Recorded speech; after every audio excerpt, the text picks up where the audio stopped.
Hi అండి, నమస్తే. అందరు ఎలా ఉన్నారు? ఈరోజు వీడియోలో మన తెలుగు వారికి ఎంతో ఇష్టమైన అలాగే ఎంతో రుచికరమైన గుత్తి వంకాయ కూరని ఎలా ప్రిపేర్ చేయాలో షేర్ చేస్తున్నాను.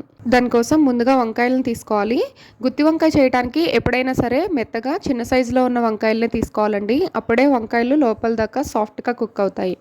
ఇక్కడ నేను తెల్ల వంకాయలను తీసుకున్నాను. మీరు ఏ వంకాయతో అయినా సరే ఈ గుత్తి వంకాయని చేసుకోవచ్చు. ఇప్పుడు వంకాయని తీసుకొని పైన కాడని కొద్దిగా కట్ చేసి వీడియోలో చూపిస్తున్న విధంగా 4 భాగాలుగా కట్ చేసుకోవాలి. వంకాయల్లో పుచ్చులు ఎక్కువగా ఉంటాయి కదండి, చూసుకొని వేసుకోండి. అలాగే మిగిలిన వంకాయలను కూడా కట్ చేసుకొని ఆ వాటర్లో వేసుకొని పక్కన ఉంచుకోవాలి. ఇప్పుడు ఈ కర్రీలోనికి పొడిని తయారు చేసుకోవడానికి స్టవ్ ఆన్ చేసి ఒక బాండీని పెట్టుకొని అందులోకి 2 టేబుల్ స్పూన్స్ పల్లీలు వేసుకొని దోరగా ఫ్రై చేసుకోవాలి.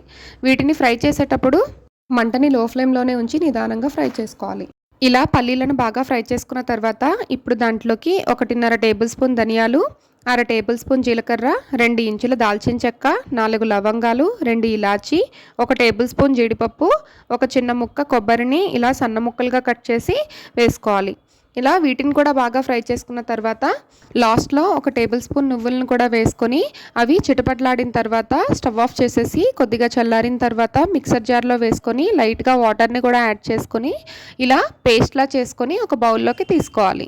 ఇప్పుడు అదే మిక్సర్ జార్లోకి పెద్ద సైజు ఉల్లిపాయని ఇలా ముక్కలుగా కట్ చేసుకొని వేసుకోవాలి. అలాగే 2 ఇంచుల అల్లాన్ని చిన్న ముక్కలుగా కట్ చేసుకొని 8 నుంచి 10 వెల్లుల్లి రెమ్మలు, 2 స్పూన్ల వరకు కారం, 1 స్పూన్ సాల్ట్, 1/2 టీ స్పూన్ పసుపును కూడా వేసుకొని ఇలా కోర్స్గా గ్రైండ్ చేసుకొని దీన్ని కూడా ఇందాక వేసుకున్న మసాలా బౌల్లోకి ట్రాన్స్ఫర్ చేసుకొని బాగా మిక్స్ చేసుకోవాలి.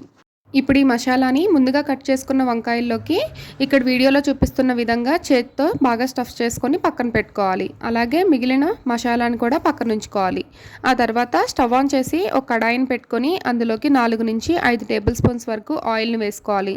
ఈ కర్రీకి కొద్దిగా ఆయిల్ ఎక్కువే పడుతుందండి.